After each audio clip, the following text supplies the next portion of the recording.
Continuamos, amigos, con nuestro tema de hoy, el sistema eléctrico nacional al borde del colapso.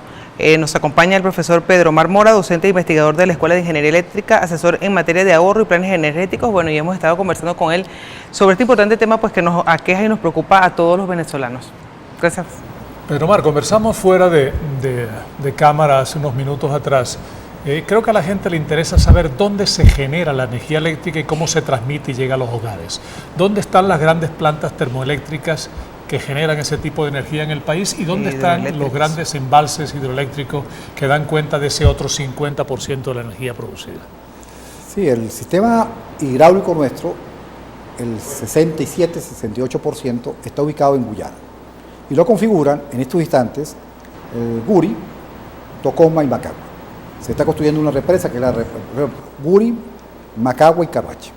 Se está construyendo una represa que es Tocoma, lleva alrededor de 10 años de retraso. Es en estos instantes la represa más cara, o digamos el conjunto, el sistema hidráulico más caro del mundo.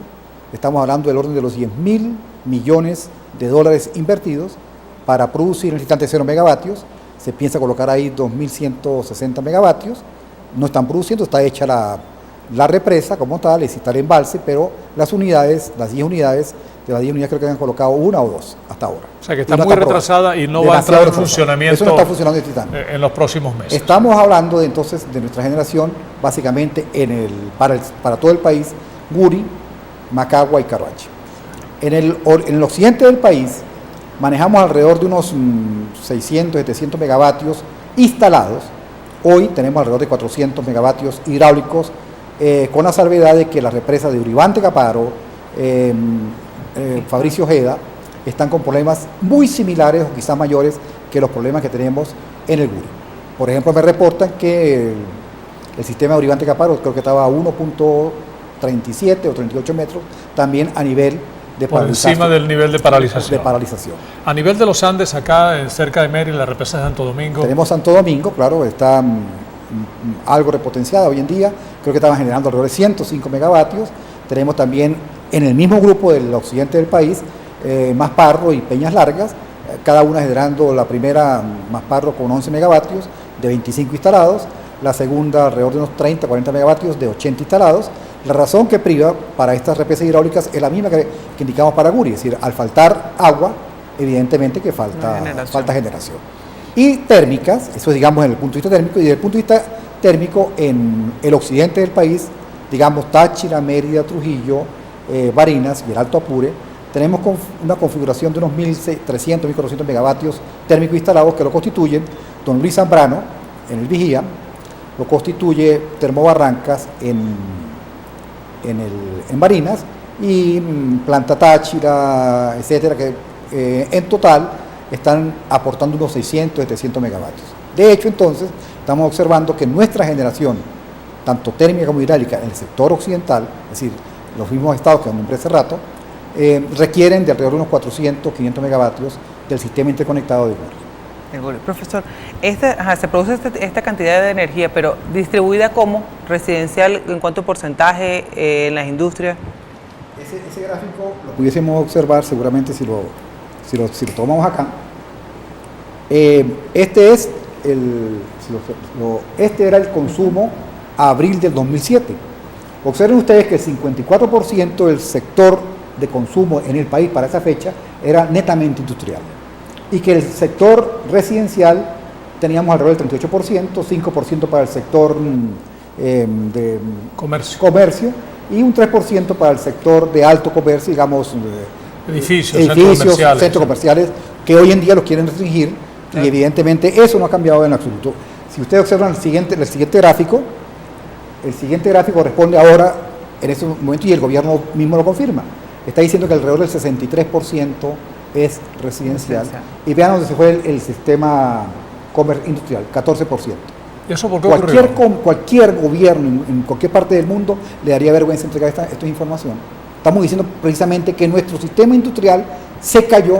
Desapareció prácticamente. Le hemos quitado, por ejemplo, a Guyana, alrededor de 2.000 megavatios.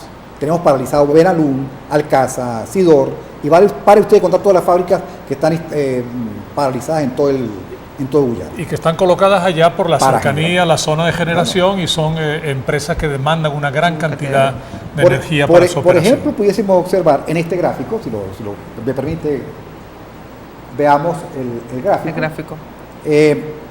Venezuela le está vendiendo a Brasil alrededor de 3.1 gigavatios hora día. Nosotros no tenemos energía para nosotros, vendemos. pero estamos Pero exportando a Brasil. observen el costo, 43.5 dólares por megavatio hora, es lo que está cobrando Venezuela. Y ese es un costo internacionalmente El aceptable, costo barato. internacional lo tiene usted arriba, 300 dólares por megavatio hora. O sea que estamos cobrando Claro. el 15% de la factura. Pues. Si Venezuela tomase esa generación que está exportando Guyana y la inyectara a Ciudad Bolívar y a Anzoátegui, con esa generación los problemas de racionamiento de esos dos estados estarían Resuelto. resueltos. O sea, déjame ver si te entiendo bien. No tenemos suficiente energía para que los hogares y las empresas venezolanas funcionen a cabalidad, para que haya la comodidad necesaria. Y sin embargo, exportamos energía a otros países a una fracción del costo internacional. ¿Cómo se explica eso? Esas son las políticas que maneja nuestro gobierno y hemos hecho el intento de que entiendan que esa es una política de inserción negativa para la economía nacional. ¿Por qué? Porque si esos 43.5 dólares se los reinyectáramos por ejemplo, solamente a Ciudad Guayana, produjeran en material que Decidor, Alcasa, Benaluna, todas esas empresas, casi el 70% más. Es decir, es una operación matemática muy sencilla. Yo invierto, produzco más y le produzco más a la nación, pero desafortunadamente Venezuela firma convenios donde seguramente no creo que exista ningún abogado. O sea, nos pasa con la energía eléctrica como nos pasa con el petróleo. Vendemos petróleo a futuro, lo vendemos financiado y los intereses son la cuarta o la quinta parte de los intereses que pagamos nosotros por el servicio de la deuda. Eso no parece muy inteligente, muy ortodoxo, ¿no? Creo que el gobierno debería revisar esos convenios y que igual en el momento en que se gestionaron tenían algún sentido porque había una gran masa monetaria ingresando al país, pero en estos momentos donde tenemos grandes dificultades yo creo que hay que atender primero la casa para que tenga luz y luego poner luz a los países vecinos. ¿Estás de acuerdo con eso? Yo creo que estoy de acuerdo totalmente. Hay muchos políticos que dicen que esos convenios no se pueden echar para atrás. Sin embargo, yo les quiero indicar que Venezuela cerró el convenio con gas que tenía con Colombia. Correcto. Teníamos una importación de 106 millones de pies cúbicos diarios. Colombia, al finalizar el convenio, cerró, previendo que los fenómenos del Niño iban a golpear fuertemente a ese país, como efectivamente lo ha golpeado. Ese país no tiene racionamiento eléctrico y ha salido del problema sin ningún racionamiento sobre sus habitantes. Esta medida, bueno, que también encajaría con esto, ¿no? Lo de los convenios. Nosotros somos los que estamos, las provincias son de una u otra manera los que están poniendo todo, mientras hay estados que son privilegiados y no tienen ningún tipo de racionamiento. Sí, el racionamiento de 2.000 megavatios diarios que realmente tenemos que enseñar al país que no son 2.000 megavatios. Son 2.000 megavatios llevados en 4 lapsos de 4 horas, lo cual nos da 32 gigavatios hora día. Ese racionamiento que tenemos en este instante es prácticamente lo que consume el Zulia, o prácticamente lo que consume Caracas, en la parte hidráulica me refiero. Por lo tanto, el gobierno ha tratado de producir racionamiento de energía a todos los 19 estados que configuran la nación, excepto Caracas, Vargas, Delta Macuro, Amazonas y Nueva Esparta. O sea que Bolívar, que es un estado productor de energía eléctrica, también está sufriendo los apagones. Así es, exactamente. Y tiene Macagua al lado, que es un sistema que produce 2.100 megavatios instalados, de los cuales cero para ellos. Y no hay electricidad en las casas, luz en la calle y oscuridad en la casa. Hace unos cuantos años hubo una crisis eléctrica también, de la que todo el mundo pensaba que habíamos aprendido. ¿Recuerdas hace unos 4, 5, 6 años atrás? Sí. 2009-2010. Que empezó a haber apagones de manera indiscriminada, hubo muchas manifestaciones, hubo inclusive muertos en algunas de esas manifestaciones. Y a raíz de eso, a algún genio se le ocurrió que en lugar de montar una planta grande, cuyo mantenimiento fuera más sencillo, íbamos a comprar una gran cantidad de mini plantas que las triangulamos a través de estos países amigos y que llegaron y se instalaron a lo largo y ancho del país. ¿Cuál ha sido la historia de esas plantas? Bien, de nuevo, si tomamos como referencia la diapositiva, vamos a observar que efectivamente colocamos alrededor de 1.054 plantas instaladas como las que ustedes ven en el Caucho, como las que ven en Ejido. Ejido. Eso costó alrededor de 1.3 millardos de dólares.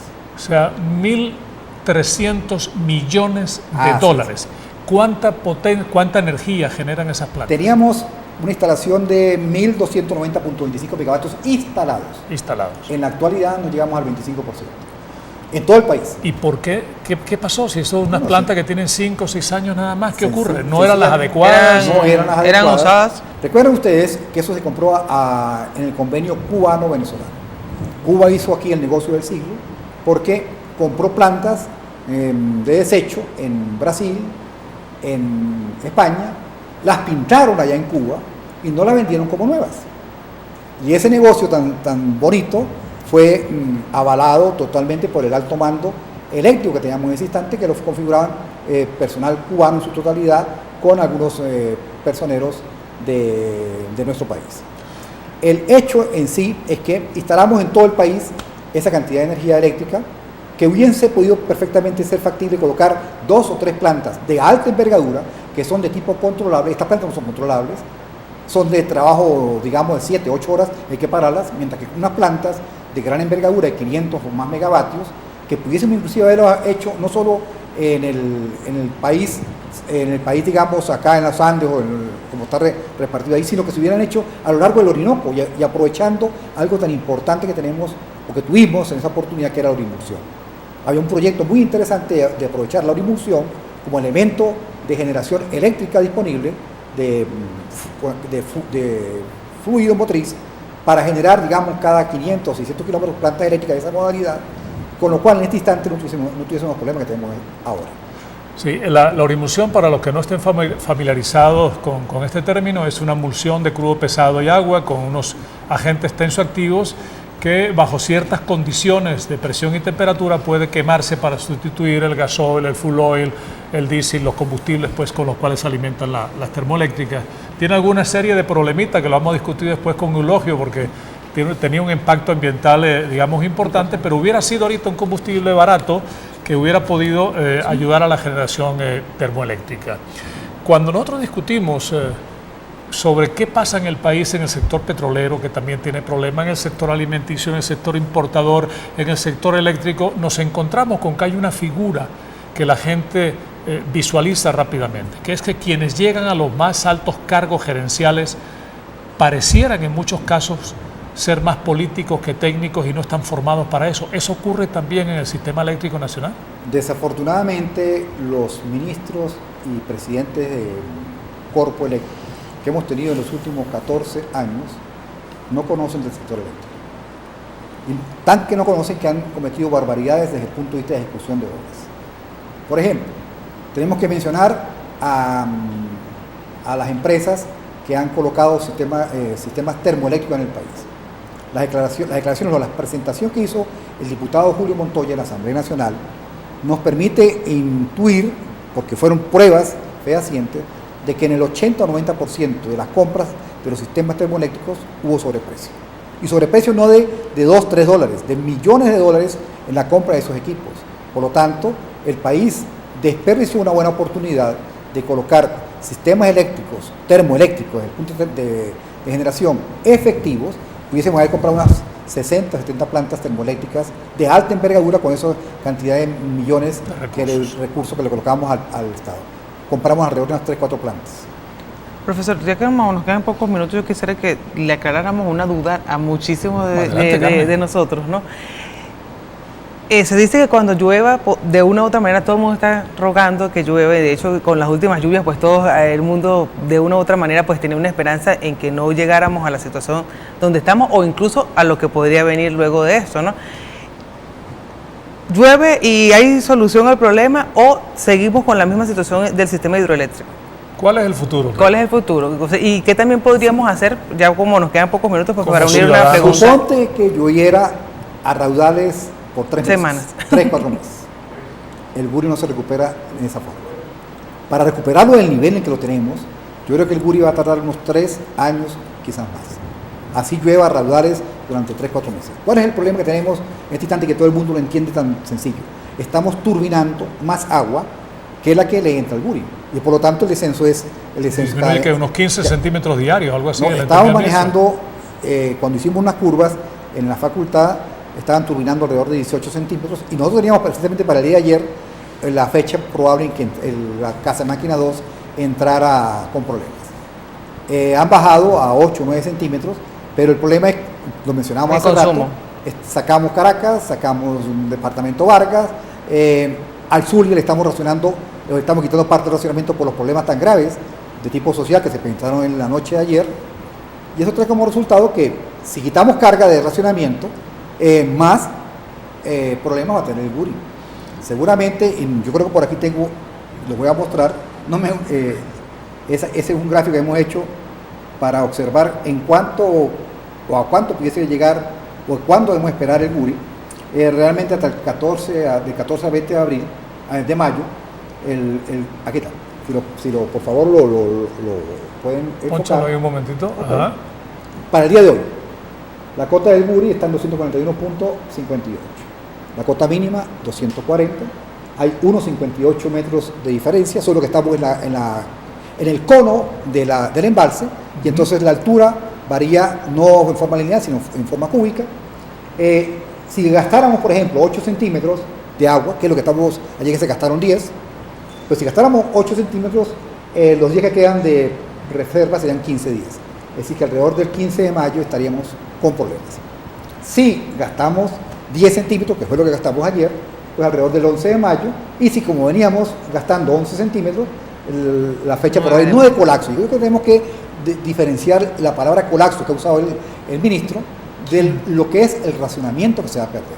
Cuando esto suceda, cuando ese nivel llegue cercano a los 240, yo creo que no deben dejarlo llegar, porque las máquinas están sufriendo notoriamente por los problemas de vibración y de efectos de las vibraciones y del aire que le pueda penetrar al sistema, están sufriendo muy fuerte. Bueno, cuando eso llegue, perdemos alrededor del 60-65% de la generación del país. Eso sería catastrófico. Eso significa sencillamente más racionamiento. Muy bien. Más horas de racionamiento. Más horas de racionamiento. O más sistema de distribución, más líneas en el mismo paquete. El pueblo venezolano está siempre dispuesto a hacer sacrificios, pero como pueblo nos gustaría que esos sacrificios no tengan que hacerse, que se tomen las medidas, que se aprenda de los errores, que se despoliticen todas estas grandes empresas nacionales para que le rindan mejores dividendos al país. El panorama realmente es preocupante, es alarmante, y sobre todo hay una gran frustración en el país porque no todos los venezolanos somos iguales. En Caracas no se va la luz, en Mérida se va la luz, o mejor dicho, como salió una viñeta en estos días por allá que decía: Corpoelec anuncia que la luz ya no se va a ir más, volverá de vez en cuando. Quédense con nosotros, amigos. En el siguiente segmento vamos a tener a un buen amigo de esta casa que nos va a comentar un poco sobre si esa corriente filosófica de echarle la culpa a los demás de los problemas que uno genera es correcta o no en términos del problema eléctrico que tenemos, el famoso fenómeno del niño y de la niña que afecta a la parte climática y cómo esos fenómenos pueden afectar los niveles de los embalses, los regímenes de pluviosidad en el país y cuál va a ser el futuro en los próximos meses, a ver si todos tenemos que rezar para que venga la lluvia de nuevo. Nos vamos a Máster y ya regresamos.